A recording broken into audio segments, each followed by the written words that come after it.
அஸ்ஸலாமு அலைக்கும் வரஹ்மத்துல்லாஹி வபரகாத்துஹு. கண்ணியத்திற்குரிய எல்லாமல்ல அல்லாஹ்வின் நல்லடியார்களே, பார்மலின் அப்படின்னு ஒரு கெமிக்கல் இருக்குது. இந்த கெமிக்கலை இறந்து போன மனிதனுடைய உடலில் ஊசியின் மூலயமா செலுத்தி பல ஆண்டுகள் பல மாதங்கள் கெடாமல் பாதுகாக்கிறக்காண்டி பயன்படுத்துகிறாங்க.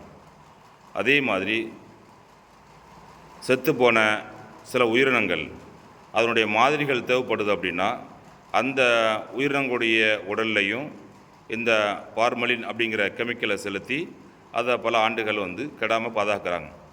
இப்படிப்பட்ட இந்த கெமிக்கலை செத்துப்போன பிணங்களுக்கு பயன்படுத்தக்கூடிய இந்த பார்லிமன் அப்படிங்கிற கெமிக்கலை இறைச்சி கடையில், மீன் கடையில் மிஞ்சி போன மீன்களுக்கு, மிஞ்சி போன இறைச்சிகளுக்கு அதுக்கு மேலே இந்த கெமிக்கலை தெளித்து அதை விற்கிறாங்க. நமக்கு பார்க்கும் பொழுது அந்த இறைச்சிகள்லாம் ஃப்ரெஷ்ஷாக இருக்கிற மாதிரி இருக்கும். அதே போல் மீனை தொட்டு பார்த்தோன்னா கல் மாதிரி இருக்கும்.